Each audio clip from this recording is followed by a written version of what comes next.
Welcome everybody to the Never Less Than Ill podcast.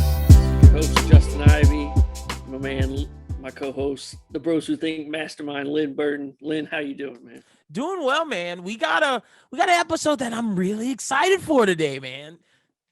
Well, this is a special one. We're getting we started off with Little Brother with hieroglyphics, so we hit the 90s and the 2000s. Now we're getting up into this, this last decade or so. We're going Big KRIT. We're going to Mississippi, and couldn't think of anybody better to talk about Big KRIT than DJ Wally Sparks himself, the man who was his tour DJ for many years, right in the and really in the creative process for a lot of those great music moments. Return of Forever, most of all, and you might have most recently heard him cutting up on Forever's a Mighty Long Time. So yeah, we're gonna get right into our conversation with DJ Wally Sparks.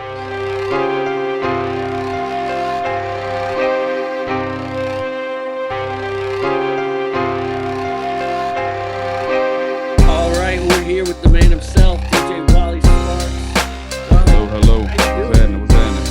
I'm doing fantastic, man. Glad to have you, man. I told Justin with the first two episodes of our show, I was like learning. I was the history guy. Like I wanted to know the history. But this one, I was like, Justin, this is my era, man. This is like the hip hop that when I was in college, like in late high school, you guys were part of my soundtrack growing up. So it means a lot to have you. Right on. Great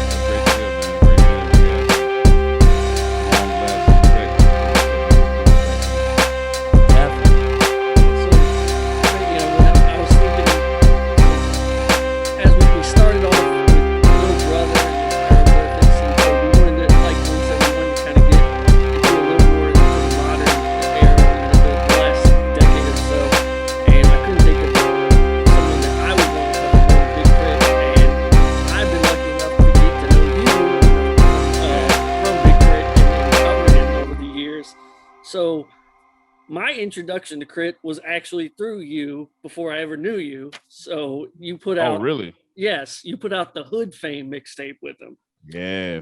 And that was how I first heard KRIT, because I'm a huge Max Minnelli fan, being from Baton Rouge. Baton Rouge, yep. And so I had stumbled on my grind, and that put me on the KRIT, and that put me on the tape, and suddenly I was all in. So just to kind of rewind the clock a little bit, what was it like kind of in that mid 2000s era? When did you first link up with KRIT, and what kind of led to y'all collaborating?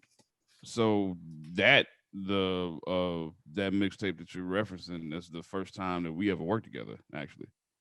So what had happened, and I told this story many times, but this is how it happened. I can't recall if it was 2005 or 2006, but around that time, colleague of mine named DJ Folk had he introduced me to KRIT's music, and he had already been working with him prior to me even meeting him. He had done the See Me on Top 1, 2, and 3, I think, were the tapes that he did with KRIT prior to me meeting him. But he played we were on AOL Instant Messenger. This is how long ago this was. And he shared the early version of I Just Touched Down that was all over those mixtapes. And I had never heard it before, and when I heard it, it was like, I don't know, man. It was like one of those things where, like, when I heard it, I never had this feel, like this immediate feeling that I have to be involved in this some sort of way. Like literally from within less than 30 seconds of hearing that particular song, I was like, this is some real game changing shit right here. And I feel like I have something to contribute to it, So I went about trying to find KRIT, which wasn't that hard back then, because the internet was still the internet. And MySpace was a thing. So that's why I went. I went and found him on MySpace, and I reached out to him and I told him, I was like, hey man, I'm a super huge. I don't know you from Adam. You don't know me. I just heard this song that blew my fucking mind, right? And I want to help you as best as as whatever I'm capable of doing to help you at the juncture that I'm in right now. I'm willing to do right now because I believe in what I just heard so much.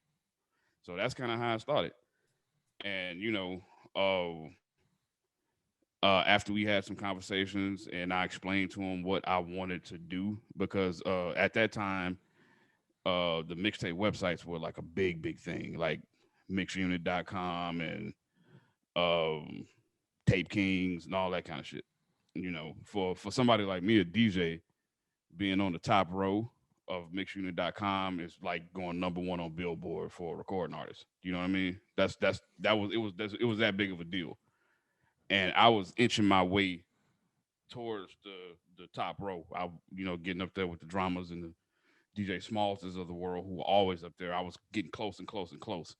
So I saw uh this as an opportunity to give him shine and also, keep elevating my stock at the same time. And I told him he initially thought I just wanted him to like just host the mixtape just with drops and all that. I said, no, bro, I want to like do a whole tape with just yo music, right?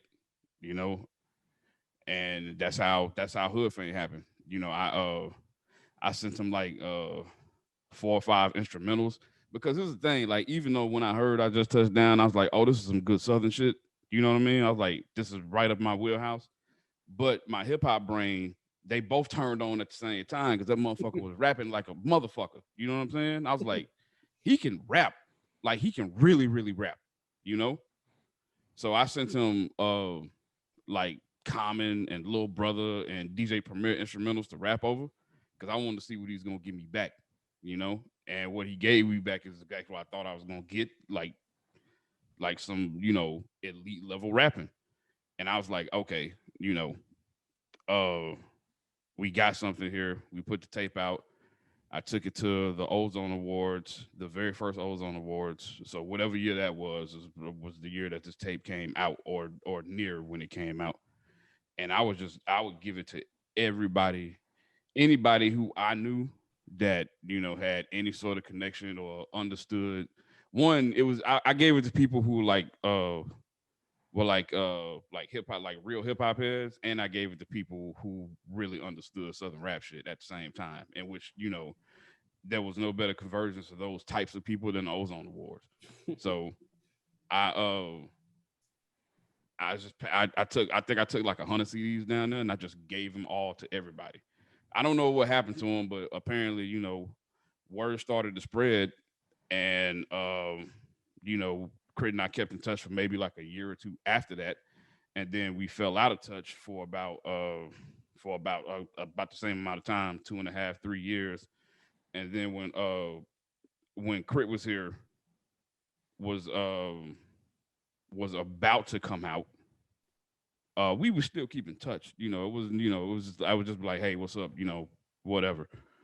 But when K.R.I.T was about to come out, he we talked again, and he um he said, hey man, I think I'm about to actually get signed for real. I've been in New York for a while now. I got new management. I got actual management, and things are you know, looking up for me. And I just want to say thanks, because you helped along the way. And I was like, hell yeah, congratulations. I thought that was gonna be the end of it. I thought that was gonna be like the end of our at least creative relationship. I thought that I had done whatever that what I was supposed to do, to get him where he needed to be, and now his trajectory was gonna go up even further, which it did, but I didn't know I was gonna be along for the ride for some of it either. Um, but anyway, K.R.I.T was a comes out. We still we're talking, about the same as we were. And one day, man, I just hit him on email or something, and I have no recollection of why this jumped in my brain or why even even pose a question. But I asked him, or I told him rather, uh, hey man, if you ever need a DJ, to go out on the road with you, I'll do it. You know, I just offer I pretty much offer myself up as tribute. You know what I'm saying? I was like, I'll do it. And he was like, for real? I was like, yeah. I was like, I'll do it. And I had no fucking idea what being a tour DJ even meant. I at the time I was single, no kids, not doing shit, you know, in Tennessee, twiddling my thumbs. You know what I mean? So, you know, what could happen? I mean, I was married, so but then those the early stages of my marriage. So everything was still kind of fresh and new, and but it's still, I was like, this could be a real opportunity. You shot your shot. Yeah, and I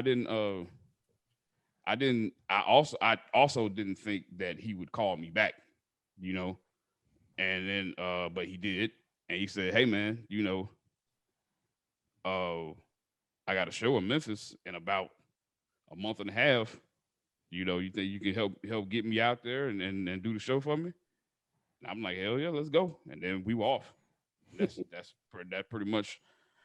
After that happened, the next 3 years were pretty much a whirlwind. For me at least. I'm sure it was for him too, but definitely was for me. And that's kind of how we got from where Justin was introduced to K.R.I.T to how pretty much the rest of the world got introduced to K.R.I.T. You know what I mean? So that's kind of how it happened. Nice.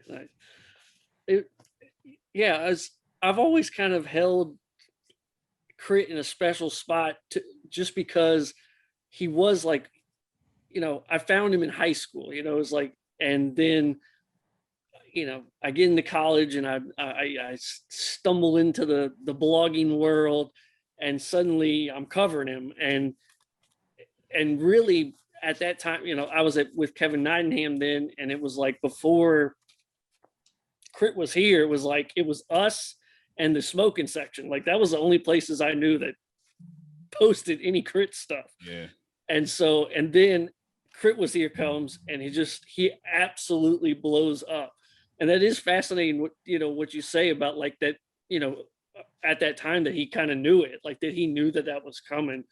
Do you think, putting songs like Just Touchdown on there and kind of reinforcing them and how great they were was important for him to do? Yeah. And I also think that they were just really, really good songs that just needed to be heard by more people. So I admire an artist that has confidence like that in their work. Like, like this shit is good enough, right? Not I ain't gotta keep throwing my head against the wall. I know when I made something real fucking dope, and let it be that. Let it be real fucking dope. So yeah, I think that was important. And also those kind of records kind of established who he was, or who he is rather. I don't want to say who he was, pardon me, but they established who the type of artist he is, and what you were gonna get right off the top, So yeah, though I do think that was important to do that, to include older songs like Just Touchdown and Mary Jane and something, stuff that had been out previously before K.R.I.T was here, because they were real fucking good. You know what I mean? So why not? If you know you're about to step up to the, look, man, you've been throwing a curveball all in college, and you get to the majors and you decide you want to throw a cutter. Do what got you to the dance. 100%. That's what he did. Now I want to ask you, what was it like when Country shit dropped? Because that to me was the first time that like I heard K.R.I.T, and when I heard it, it was exactly what you said. Like, okay, this is some Southern vibes that you can party to, but at the same time, he's still saying something in this. I feel like that's when I start seeing him on the 106 and Parks, the music video things was just country shit. So what was the impact of that record to y'all? So that was the way you talking about when we were showing up on television and stuff like that. That was during Return of Forever days, because you know the country shit remix, the one with Ludacris and Bun B, is the one that started getting K.R.I.T on television and you know on the radio or whatever, because you know country shit was out prior to, came out the year prior on K.R.I.T was there, and I think that might have been on the prior mixtape too, but I'm not sure. I'm not absolutely sure about that. Anyway, that was the anchor record for a long time. You know, that was the song that was the most palatable for every type of crowd, right? So for the chick that want to shake her ass, it's a really dope beat. For the nerdy producer that likes to dig in samples, he's trying to figure out what Joe Simon's song this is, chopped up this way. For the motherfucker that is, likes to talk about, riding clean on, and candy paint, there's that for you. And then for the rapper that's listening for like double entendres and all that shit, all that shit was packed into one, one type presentation. And I think that's why that record connected with so many people. And ultimately what everything comes down to when you in this music shit, it jammed. That's plain and simple. You know what I mean? That's a banger. Yeah, man. If it either jam or it don't jam. And that song jam like a motherfucker. Still now in 2021. You know what I mean? So yeah, man, that was a fun time. It's a real fun time. Performing that record on stage was always fun. Always. Seen that a few times. But I used to do this. I used to do this little cool thing on stage when we performed that record. I would take I'd switch the instrumental on the second verse to like David Banner, Like a Pimp, and it would be like because they already hype, and I was trying to figure out a way to take it from here to here, way up here, and I was like, man, if I give them like, I was like, okay, I can use this beat. It's relatively the same speed. It's instantly recognizable when you hear it. It hit real hard, and it's another guy from Mississippi that all that made, So when I tried it. The first time we tried it, I don't even think I told him the first time I tried it. I just did it. I just did it on stage, and he was like, "Yeah, we putting that in the show." You know what I mean? But yeah, that was a very, very fun time. Very fun time. That's amazing. Yeah. So right in that aftermath of K.R.I.T was here, and a little bit before Return of Forever, that's about the time I connect with you, because I remember I wanted to do, this is the height of the blog era, so we're always putting like compilations and best of. Oh yeah. And so I wanted to do a best of K.R.I.T. Like now I was like, okay, everybody woke up, everybody else is finally understands that this guy's dope. And I just remember always being appreciative, because you were sending me non-DJ versions of songs, and like, so yeah. And we had put something together with like, it was Hood Fame songs and Last King too, and some of the See Me on Tops. And so I remember putting together, I think I called it Hometown Hero, and just because of the single. And so that was really fun for me to kind of collaborate with you and put that together. I remember that. I probably still got the email somewhere deep down in my Gmail somewhere. Probably. So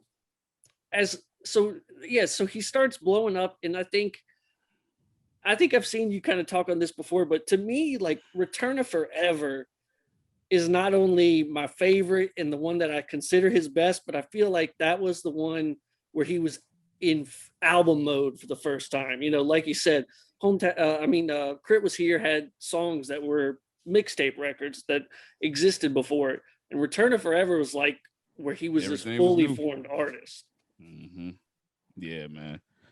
I agree with that 100%. Like that, you know, I've heard people say that, you know, his trajectory may have been different had that been his debut album instead of waiting till 3 projects later to do it.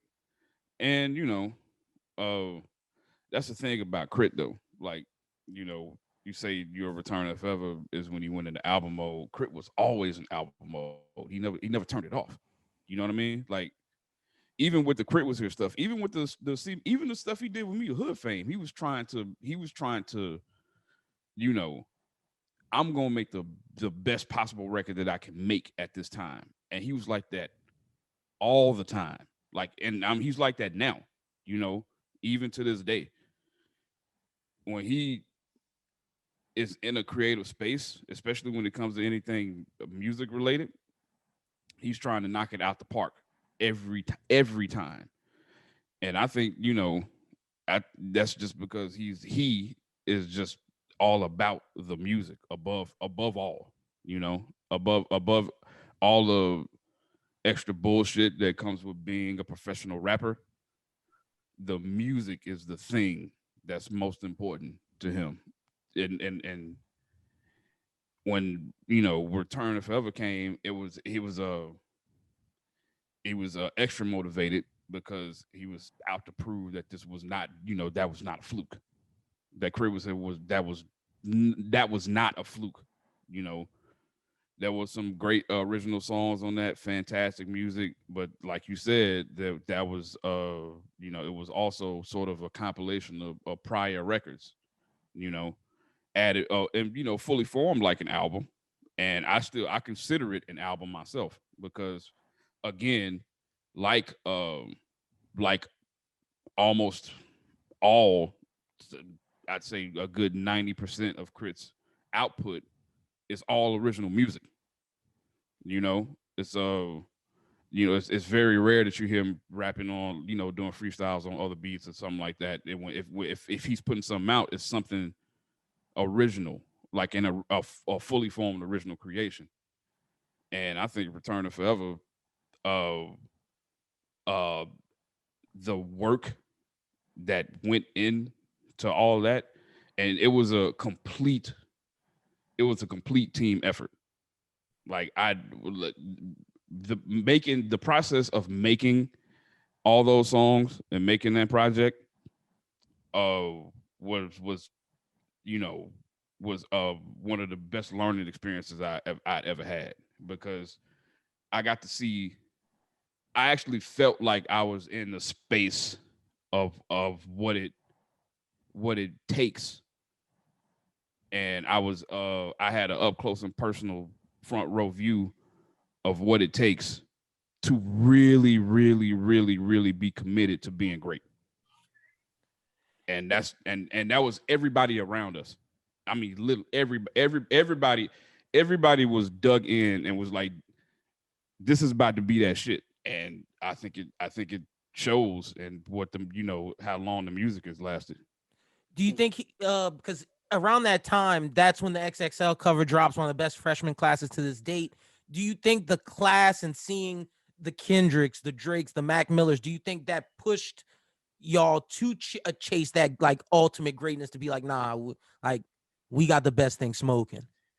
But now, you know, is I think regardless of who was around, just y'all gotta understand, man. Like K.R.I.T's like a real competitor. Like, you know, he was an athlete, so he has you know, a level of competition in his head. Like like I said, the go mode don't really turn off. I'm trying to be great 100% of the time with 100% effort every time. You know what I mean? Like I was just watching yesterday the Macho Man biography on A&E, and they were Ricky Steamboat was talking about this is why our WrestleMania match was so good because Randy was on go mode all the time, and I'm trying to be great all the time. Chris like that musically. He was trying to it wasn't that he was being necessarily pushed by his peers. Like he had respect for all his peers and he fucked with everybody. Everybody fucked with him. But K.R.I.T had tunnel vision. I'm trying to be great. You know, my focus is on being the greatest of all time. And that's what he was on. And it was easy for the people around him, myself included, to buy in because, you know, once I saw he was dug in like that, it was easy for me to dig in like that. You know, Like you spoke to earlier, I think what always stood out about K.R.I.T and still stands out today is that being that Southern lyricist and coming from that lineage, you can tell just how much UGK meant to him, and even the influence of Mississippi. Like I can see kind of like the DNA of Crooked Letters in him, all these years later. That always was important for me, but I think just as an artist himself, one of his biggest assets is he's a producer, and like he's not just a guy making some beats, like he's an amazing producer. And so it's just he knows what is going to get the best out of him, and he can always do that himself. He doesn't have to worry about digging for beats, searching for the right sound. It's like he's going to create what works well for him and bring the best out of him. Yeah, he's a rare breed in that way. He's one of the few rappers that you could lock in the studio for 3 days alone and he can come out with a album. Like a complete album, you know. There's not many people that have ever been in the game that could accomplish that, and they're not too many now that still can. Like there are a few, like literally can go in there solo. Like that, there are people that create greatness by committee, like Kendrick Lamar, you know what I mean? And Kendrick's great, but Kendrick's primary instrument is his voice. Yep. K.R.I.T I got my voice and my ability to make the music myself, and he can bring, Kendrick brings the jazz players in, K.R.I.T can bring the jazz players in and give them instruction on how to make the song that he wants to make, right? And I'm sure Kendrick can do that too, but like I said, K.R.I.T is he's a triple threat. He's able to sing, he can produce, and he's a rapper, and he excels at all three, which is a very, very rare breed. There are not too many people in the game that have been able to do that, and the people that are usually have a pretty well off career, in terms of longevity. They stick around, and this is 11 years later since K.R.I.T's breakout, and people are still interested, and they're still engaged and eager for new stuff from him. That's a fact. You know what I mean? So you mentioned it earlier, kind of that kind of thought process some people have of like, did Live from the Underground come out too late compared to like right when he blows up? I think K.R.I.T was always kind of in that weird middle ground of that blog era. It's like the blog era was kind of moving into the streaming. It wasn't quite there, so it was that kind of that class, and so it was really that kind of age where we were kind of getting used to like, oh, a free tape should be considered like you said, like he's producing everything. So it's like, yeah, we're calling it a mixtape, but it's an album. It's like, why aren't we just considering it an album? Man, I used to get in so many arguments about that on Twitter. So many arguments about that. And I had to stop myself because I was driving myself crazy.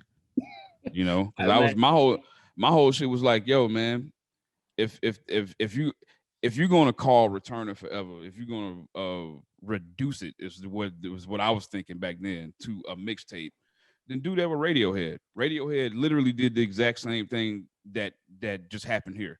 They put an album called In Rainbows up for free on a website for everyone to download. And all of a sudden, but for whatever reason, that's considered an album. But this is not. You know, that logic didn't make sense to me. You know, that used to fucking make my skin crawl. It, you know, but it was you know, I started to realize it was an exercise in futility and to not to think about that kind of shit and just keep pressing on. You know what I mean?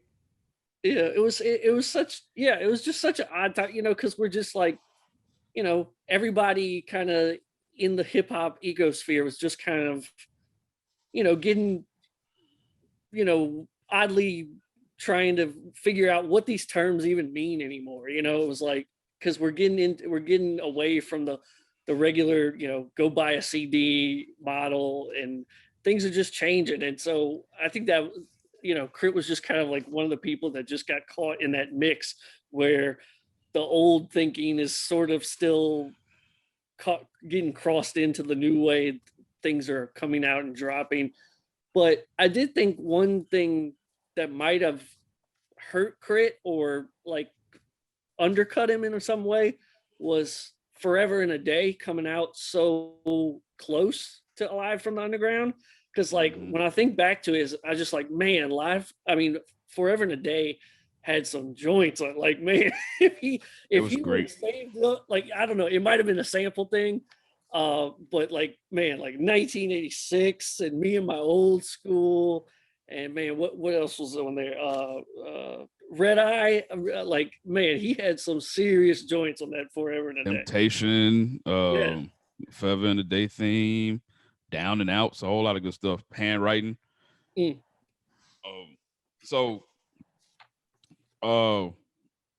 you know, Chris, he's told the story before, in other spaces, but Forever and a Day came out because he was frustrated about what was happening with Live from the Underground, you know, and the way he knew how to express himself best and get the emotions out that he needed to get out so he could keep moving forward with what his responsibility ahead of him was, which was the actual album. He just showed up one day. He just showed up one day at my house. He called me, said, "Hey man, you know, I'm about to pull up." Came to my house, went out to the ride, and he had the whole thing done. He just went, like, you know, he was still doing everything that was supposed to be, you know, he was supposed to be doing and getting all that stuff done, but he was becoming increasingly more frustrated with the business of music that was preventing his debut album to come out. And he just went and made however many songs Forever and a Day was. He just went and made them all. He didn't do, I don't think he did it in a day, but he literally, you know, what I just said about him being able to lock himself in a room and do something by himself and come out with an album. That's what he did. He didn't tell anybody. None of us knew until it was done. No one knew. We didn't even know he was working on it. He just did it.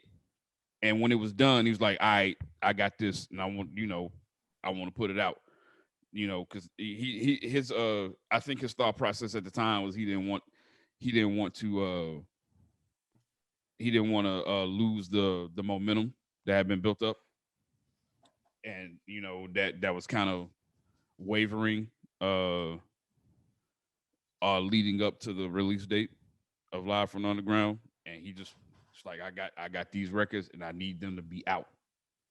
And that's how Forever and a Day happened. And one of those records is Booby Miles, which is an incredible song. Video's hard as hell too. Man, is a great story involving that record, man. So before I started DJing for K.R.I.T, he opened for J Electronica, the Highline Ballroom in New York City. And it was J Electronica and somebody that was like real rapidy rap, right? A show that unknown K.R.I.T, in a sense, probably did belong there, but you know, not really for real, you know. but it was still an opportunity. If you know, I don't blame him for doing this because it's an opportunity, you know, to get in front of people. But anyway, he went up to the Highline Ballroom, performed country shit. There's video of it on YouTube, I'm sure. Got booed. Uh, and and shit, you know, shit was looking bad. Jay Electronica was like, "Yo, that dude's gonna be somebody." You know, y'all don't really know what y'all did. Y'all just really motivated that dude. Said that to the people on the stage. Fast forward to we doing promo stuff for Live from the Underground, and Forever in a Day is already out. So we end up at the Highline Ballroom once again, right? But this time, he's the headlining act. The motherfucking place is sold out. And man, I feel like that story had traveled around. You know, people had who were, especially people who were fans, had bought into that story and kind of and maybe understood that this is the place where I saw the thing happen. You know, and let me tell you, man, as soon as he stepped on the stage, it was electric. It was like nothing I'd ever seen. Like the entire building erupted, you know. And the first song we did that night was Booby Miles. And like as soon as because like the way we used to do it, like I would start the song before when we opened the show with that song. I would start I would start the song before he got on stage and let the horns play, right? As kind of like almost like interest music. You know, I'm a big wrestling fan, so I kind of make everything wrestling. It was kind of like his interest music, and I was building to the big pop. And you know, he talking on the mic off stage. I'm yelling in the mic like a madman. You know what I'm saying? And then he walk out there, boom. That was one of the greatest experiences that I've ever been privileged to be a part of. That was great. You know what I mean? And that anytime I hear that song, that's immediately what I think of when I hear somebody reference Booby Miles, because that was a real moment. You know what I mean? Because it was great, man. It was real great. I wish I might go try and find a video. I kind of want to look at it now. Nice. So, you know, when we get into, you know, talking about that, you know, that frustration KRIT was feeling, I think it's probably a common thinking among KRIT fans. And, you know, and I'm wondering your perspective. You know, I just think Def Jam they signed KRIT, but they didn't get KRIT. Like they didn't know what they had. And they just were kind of like, and they had him, you know, they didn't know. I didn't feel like they knew what they were doing with him. Was that something that you felt when you were, you know, in those days? Not really. I think what was happening was you said earlier how KRIT was like in a you know, in the blog era caught in that like weird middle ground. KRIT got caught up in got, you know, in a flux of turnover at the label at the time.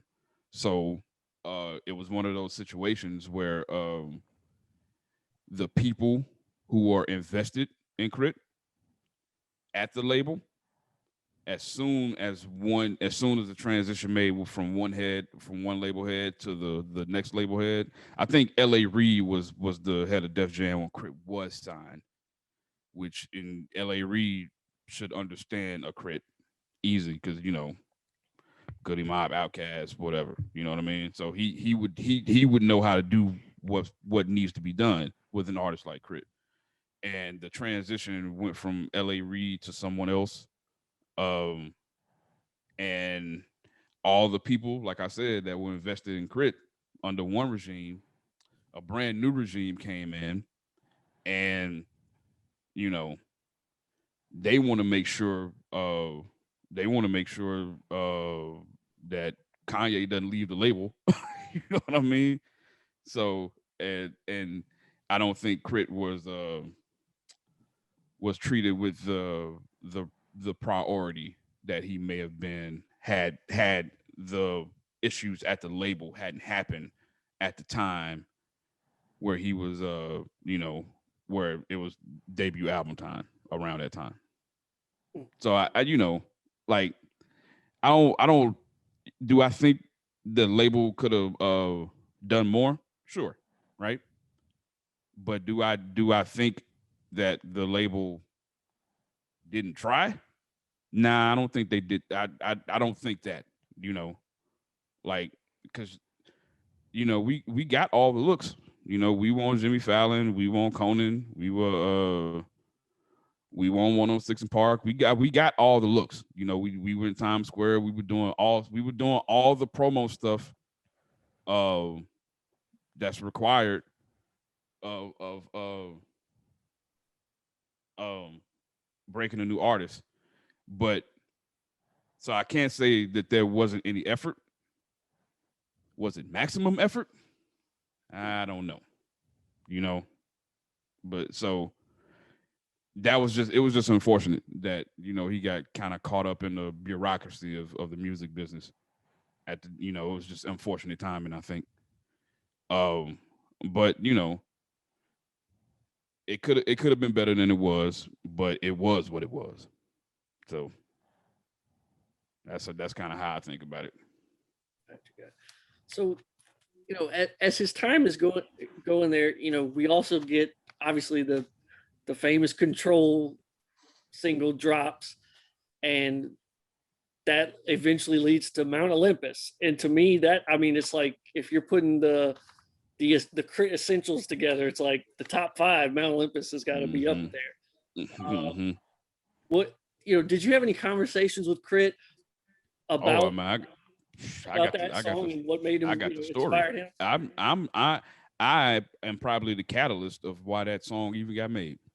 Okay. So this was when this all happened while he was working on Catalactica. And this was nearing the time of our professional relationship ending. Like I don't think I was touring with him anymore. I think I had just stopped touring with him, or it was close to the point where we were going to separate.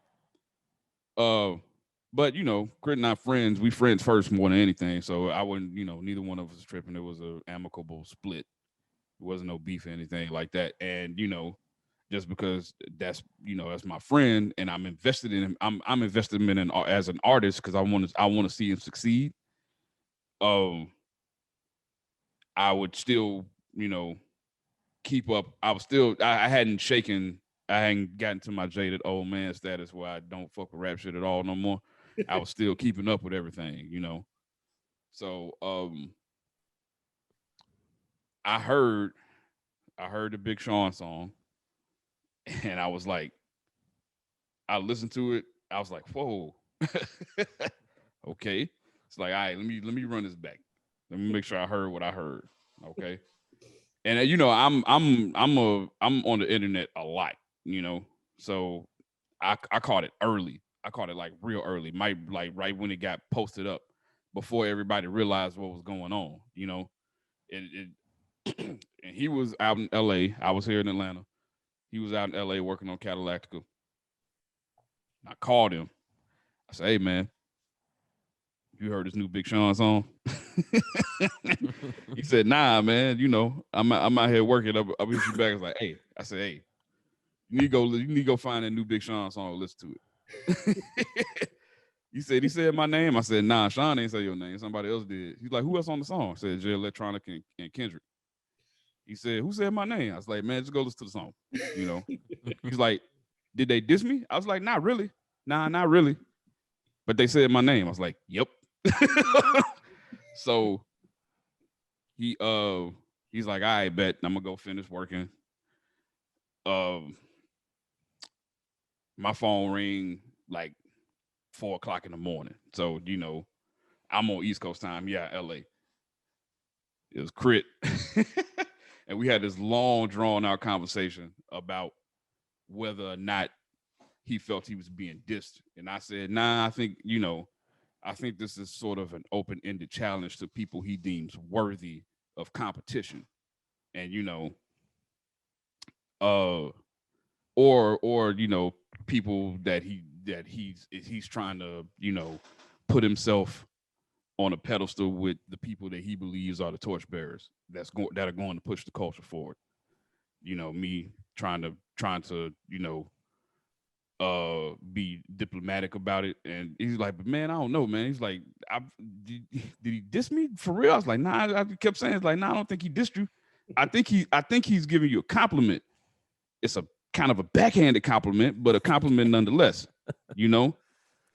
Oh, and I think, and I told him, I was like, I think he's trying to bait all y'all to act, and we had this whole conversation about that. He's like, all right, man, I'm gonna call you back. Now, mind you, this is the now the day after the song got released, the immediate day after. He called me back the next day, probably early afternoon. Mount Olympus is done. The way you hear it nice. Right now, the way you heard it, the way it came out, it was complete, just like that. The day after, right? That's amazing.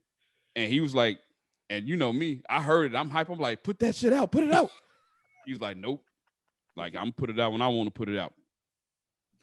And I was like, and he waited a year. He waited a whole year before he put that out.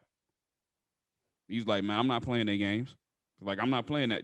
I'm not playing them kind of games. Like, I know what I am, I know what I am. None of it's like he the whole conference like none of them motherfuckers could have did what I just did. So and that was his mindset at the time, and then this is another. Also, he's probably deep in the album mode, trying to work on Electronica too, and this is my opinion. I don't know if he felt this way, but I almost felt like he got annoyed that he had to stop working on the album to address this, even though he wasn't going to let the public know. It had to be addressed at least, So yeah, I always admired him for holding on to that record for as long as he did, but yeah, that's the crazy story. Like literally after that Control record came out and Kendrick's verse came out and the internet went fucking crazy, Mount Olympus was done and ready to go. I'm impressed he managed to just sit on it that long. That's crazy. That's nuts. Mm-hmm. And he didn't change a word of it. That song was a year old before the public heard it. Hey, it worked. I mean, that because not that K.R.I.T's talent was in doubt, but it was just a great reminder, to just be like, oh yeah, like y'all want to do this? Like I can do this. Like he was like, y'all just like it was the thing I loved about it because it was like, look, man, just leave me be. I'm over here doing my thing. But if y'all about that action and you want me to jump in, I'm really about that action. You know what I'm saying? Don't poke the bear. Don't forget it. Don't forget it. I lay all you motherfuckers out. I done it before. I just and I went on my separate ways. I done it before and I done went on my separate ways. Just let me do my thing. That I was, like now y'all want to hear me rap after all this bullshit I heard y'all say about me. Now y'all want to hear me rap, huh? Okay. Well, I'm about to rap. I'm about to really rap. And that's what he did, man. That's exactly what he did. So as it gets to, this point in his career where he's post Def Jam, I'm wondering, what did you think of him doing the double album Forever is a Mighty Long Time? I was extremely impressed by it. And I liked the way, he had the Big KRIT side, the Justin Scott side. I find myself more drawn to the Justin Scott side all the time. But I do wonder if I don't know, was it sort of a a challenge that he needed to do that double album, or would you have liked to have seen him like maybe combine it or make it two different albums? You know, what did you think about it at that time? I loved it because that was the first time in a long time I got to just be a K.R.I.T fan again and not be, not even though I'm on the album, I didn't know I was gonna be on. I didn't know I was on the album until it came out. So, but I thought it was great. I thought that was um a long running theme in K.R.I.T's output has been the idea of duality, and I think that collection of music uh is the perfect balance of the whole person.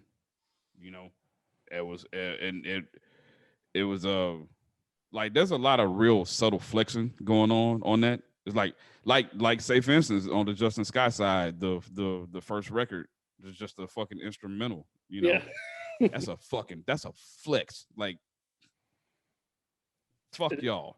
I'm just gonna play some jams because I feel like it. Dude, it's amazing. Because I feel like it, and y'all gonna fuck with it.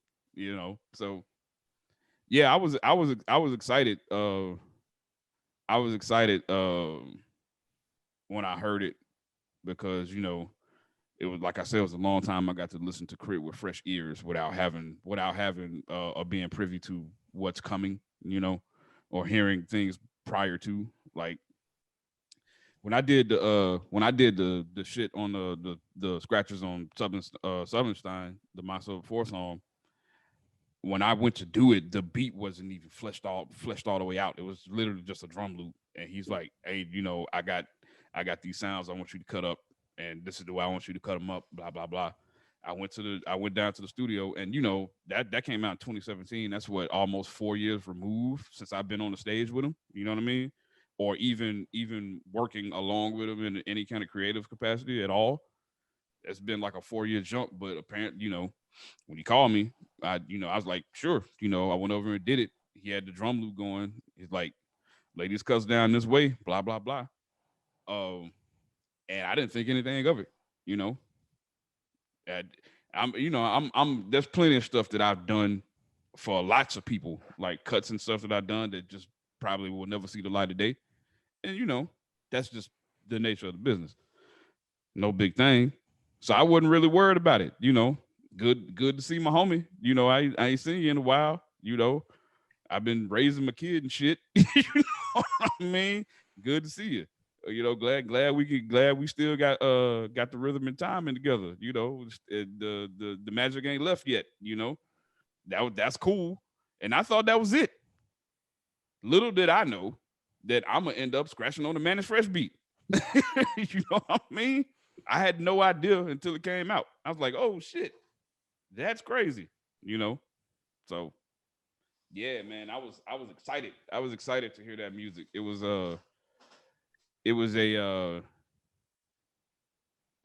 like he, unlocked a new chamber of greatness with that one. See, that's what I was going to ask you. Does it sound like he's like almost freer? Like just because it's off the label situation, he can be himself 100%?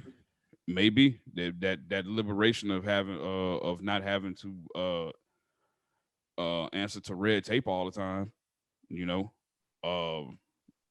having to get approval to get approval. You know what I mean? Yeah. So, and I can just go do what the fuck I want. That may have been a way to the way that came out. It might have been, like I said, it might have been a new chamber of greatness he was able to unlock while he was working on that, because he had that new sense of freedom, which is good for everybody. That's a fact. I definitely got that sense from him. That in an interview, I interviewed him around the time K.R.I.T is coming out, and just like when he was doing those, just those series of EPs, like it just felt like he was in a very creative mode after getting, out the label system and just kind of feeling like he could do what he wanted to do. I'm trying shit because I can, I'm my own boss. I own the label. I do what the fuck I want, Yeah, I want to make a love song. Why not? I want to make a jazz record.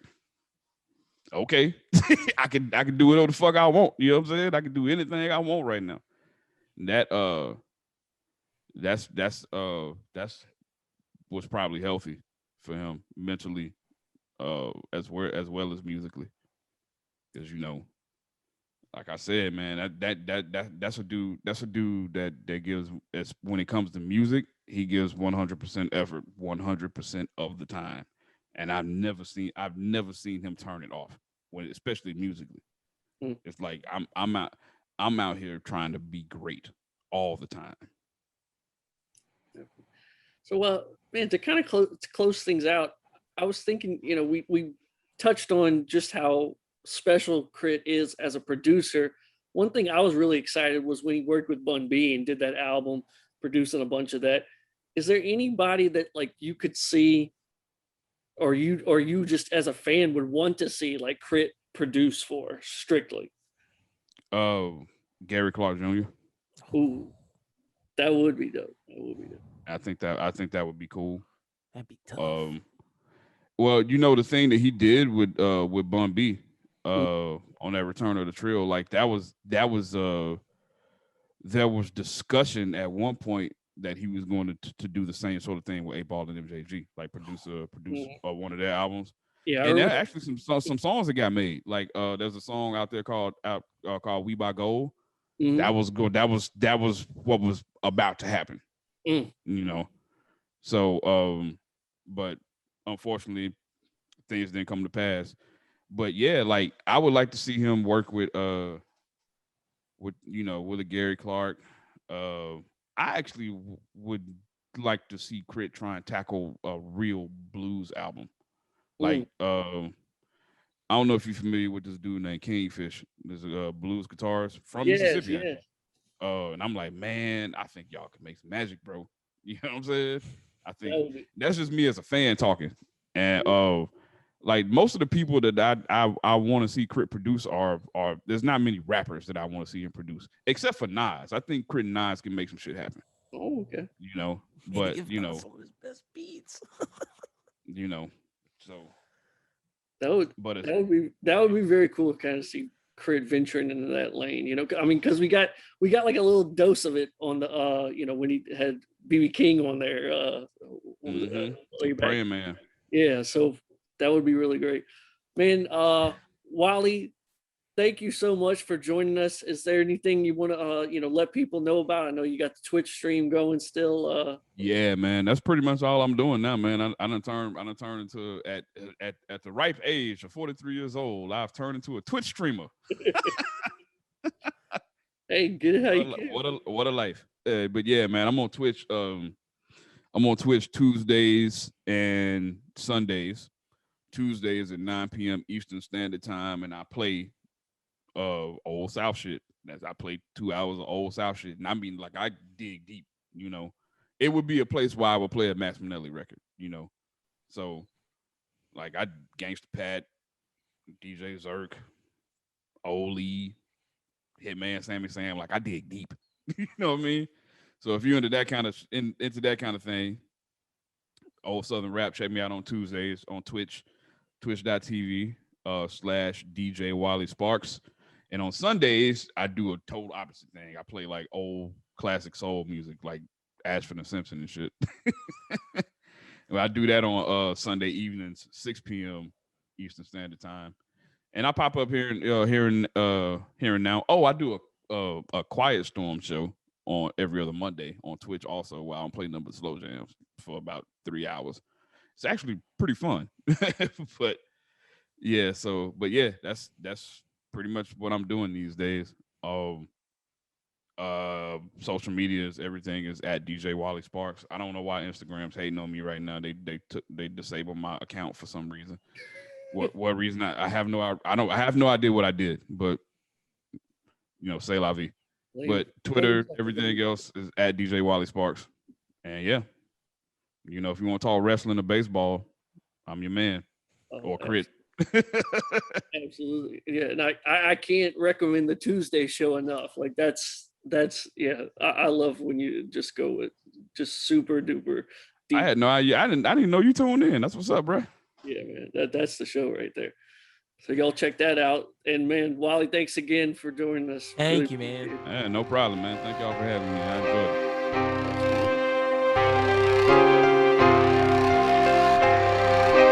All right, man. What a great conversation with DJ Wally Sparks. Great to talk to him about Big KRIT. Hope you enjoyed it. And before we get going to this week, I'm going to jump into a little lesson in Lanyap, show you what we've been enjoying of late. Lyn, what you been watching, what you've been checking out? So, man, like I've been rediscovering that I actually did have good movie taste like in high school and college, and it just all didn't start when I started the podcast. And like I forgot I bought a bunch of stuff on PlayStation. So movie wise, I just been going back through like the 2015, 2014, 2016 era of like hits. And some of these are hits now, but back then they weren't, of like Sicario, Spotlight, Grand Budapest Hotel, like that era of movies. Like that was a good 3-year run. And I gotta say, Denis Villeneuve and Wes Anderson, and I forget who did Spotlight. I don't think it was Adam McKay, but all those dudes, all that era of just filmmaking was just great. And so that's movie wise, but TV wise, I'm an anime nerd, as you can see. And there is, and I can tie this into music very well. There's a new anime on Netflix called Yasuke. It's about the first black samurai who was a slave and got bought by Nobunaga in Japan, and how he turned him into a samurai and how that affected Japanese culture. It's really dope. And they do all the historical stuff, but they throw in some sci-fi and have really great action. But the soundtrack and the score was composed by Flying Lotus, aka Flylo, which is super dope. Like, to me, anybody who knows like hip hop tying in with anime, you may know of Nujabes and his work with Samurai Champloo. And I know this might be heresy and like taboo for me to say, but I think Flylo might have got him on this one. And rest in peace to the legend Nujabes, because that was amazing. But this Flylo score, love it. So yeah, you can check that out on Netflix. Yasuke, it's super, super dope. Okay, all right. And Lakeith Stanfield is the voice actor. So if you love him from Atlanta, Judas and the Black Messiah, you get some of that. And then you get like a crew of people who are just like, if you've watched any animated content from Clone Wars, Batman the Animated Series, some Adult Swim stuff, you know, Steve Blum, those types of dudes, they are in there as well. Okay, all right. That the Samurai Champloo beating it out. That's a bold hot take. So. It's hot. I know. I have it, and like I'm gonna say it on my anime show. Like by the time you guys hear this, the anime show is out. But like I'm saying it on my anime show, and it's like I'm scared of the scathing take, like the scathing backlash I'm gonna get. But I really liked it. Nice. Well, hey man, got to go out there sometimes. So I'll kind of follow your lead a little bit and dip into Flylo's Adult Swim past. Nice. I'm gonna say right now on Adult Swim is a show Bird Girl, which is a spin-off of Harvey Birdman. So I'm going to recommend everybody, if you've never seen Harvey Birdman, Attorney at Law, you go on HBO Max right now. That's a fact. Go check out the whole series. It's every episode's 15 minutes. You'll blow through it real quick. It's just jokes a minute constantly. Hanna-Barbera cartoons being just absolutely lampooned. It's so good. Everything from Johnny Quest to the Jetsons. It's just such funny stuff. I love the buggy, the fucking orange cart buggy that goes on trial. That one's gold. I always love the Flintstones being played as the Sopranos. That's so good. So yeah, if you for some reason been able to sleep on Harvey Birdman all these years, or you checked out Bird Girl and wondering where the hell she came from, go check out Harvey Birdman. Yeah. And movie wise, if you're into the so bad it's good kind of stuff, I'm gonna recommend you Miami Connection. It's by this guy YK Kim, who just does taekwondo or something, and he decided I'm gonna make a movie, and it opened in like 8 theaters in 1988. No one saw it, or anybody that did see it hated it. And Alamo Drafthouse found it like 20 years later, put it out again, and now it's just cheesy gold. It's just absolutely ridiculous dialogue and random fights and bands playing and talking about fighting ninjas, just insanity. And yeah, you know, I know some people love The Room. Like this is not The Room is boring compared to this. Is this like Kung Fu Hustle? This is like, well, Kung Fu Hustle is a little more. Well, you said of a cheesy movie with fights and bands. A Kung Fu Hustle is a little more crafted, you know. Okay. Like, Kung Fu Hustle, I'd say, is more intentional. This was like some guy thought he was making a serious movie, I think, and unintentionally found himself making a hilarious comedy. I gotta watch this now. You gotta check out Miami Connection if you like that kind of so bad it's good stuff. And that's our listener lanyard. And thank you once again for listening. This is the Never Less Than Ill podcast. I'm Justin Ivy. That's Lynn Burton. We'll see you next time. Peace. Peace.